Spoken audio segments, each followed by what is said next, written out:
Assalamualaikum warahmatullahi wabarakatuh.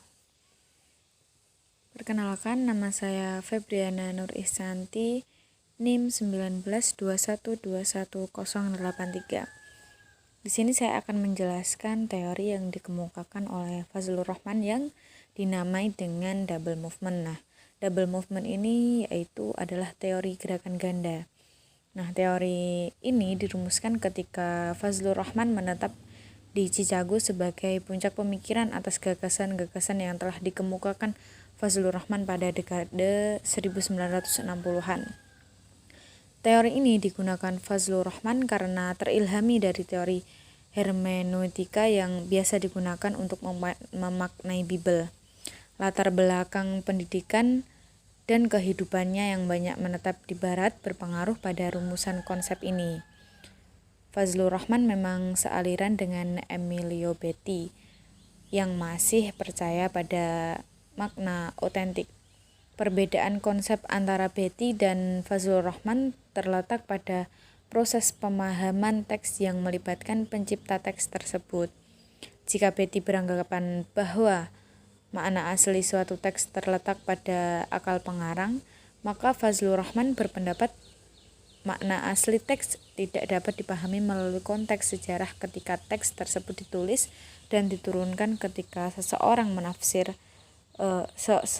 mufasir tidak mungkin masuk dalam pikiran Tuhan.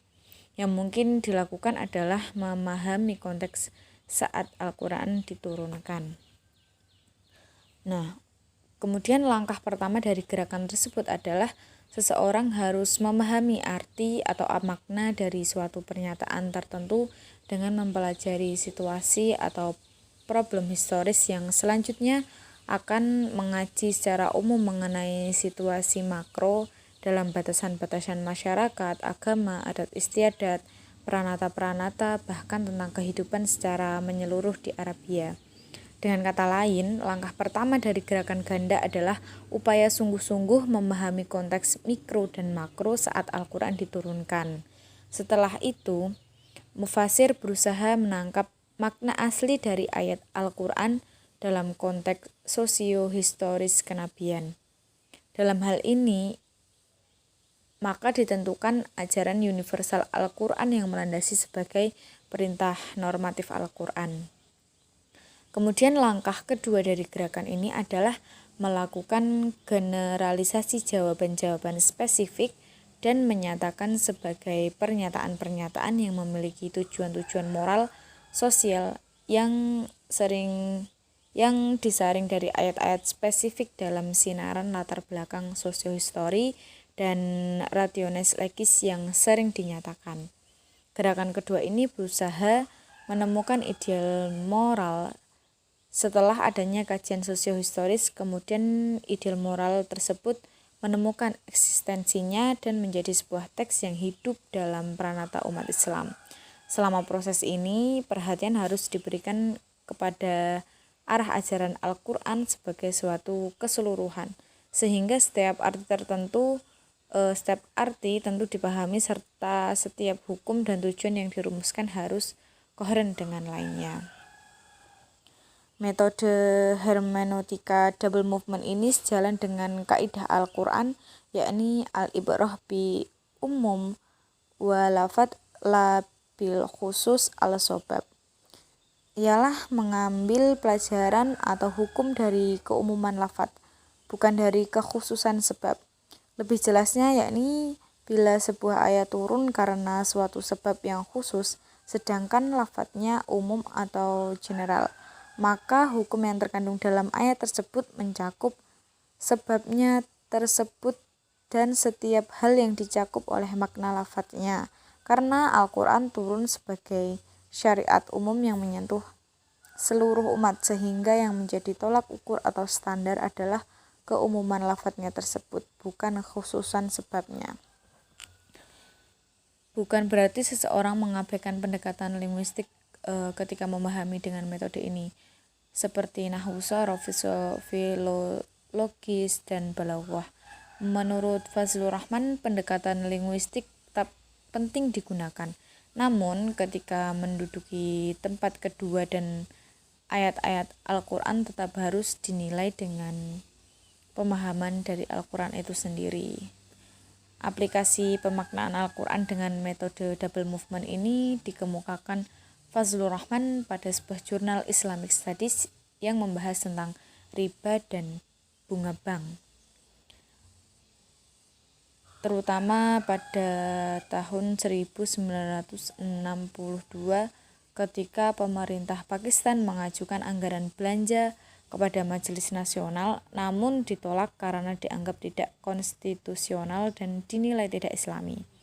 Fazlur Rahman yang saat itu dianggap sebagai pakar diminta pemerintah untuk mengkaji hal terkait.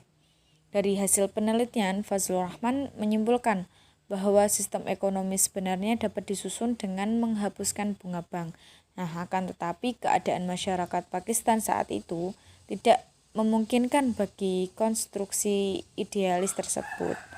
Fazlur Rahman menyatakan selama masyarakat Pakistan belum direkonstruksi berdasarkan pola Islam, maka pelanggaran terhadap bunga bank merupakan langkah bunuh diri sebagai upaya untuk mewujudkan kesejahteraan ekonomi masyarakat dan sistem finansial negara.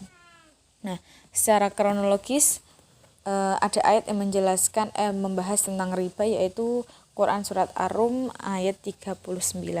Nah, dalam ayat tersebut menurut Fazlur Rahman diturunkan pada sekitar tahun keempat atau kelima setelah kerasulan Nabi Muhammad, sekitar tahun 615 Masehi. Nah, dengan demikian ayat tersebut masuk kategori ayat Makkiyah awal. Ayat tersebut secara tegas mempertentangkan antara riba dengan zakat.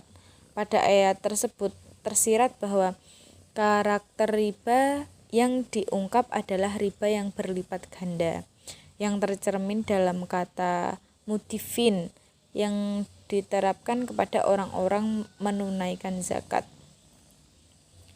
Praktek riba tersebut merujuk pada sistem hutang piutang dengan memberikan tambahan lebih kepada pihak utang apabila terjadi penundaan pembayaran hutang. Tetapi masyarakat Arab waktu itu belum sepenuhnya menghentikan praktek riba, dan bahkan praktek tersebut tetap berjalan di kalangan sahabat Nabi hingga Nabi hijrah ke Madinah. Kondisi seperti ini yang akhirnya turun ayat yang lebih tegas melarang praktek riba berlipat ganda, yang artinya, hai orang-orang yang beriman, janganlah kamu memakan riba dengan berlipat ganda, dan bertakwalah kamu kepada Allah supaya kamu mendapatkan keberuntungan. Nah, bagi Fazlur Rahman, larangan riba tersebut harus dipahami dalam konteks umum masyarakat Arab ketika ayat itu turun. Pada waktu itu terdapat kelompok masyarakat yang secara ekonomi sangat tertekan sehingga menjadi korban eksploitasi orang kaya yang meminjamkan uangnya. Dengan kata lain, ideal moral dari ayat tersebut adalah larangan melakukan eksploitasi terhadap kaum ekonomi lemah. Maka selama bank tidak menerima bunga yang berlipat, hal itu dapat dibenarkan. Nah, seperti itu penjelasan tentang double movement yang dikemukakan oleh Fazlur Rahman. Mungkin cukup sekian penjelasan yang dapat saya sampaikan. Bila ada salah dan keliru, saya mohon maaf. Billahi taufiq wal hidayah. Wassalamualaikum warahmatullahi wabarakatuh. Tetap semangat dan jangan lupa bersyukur.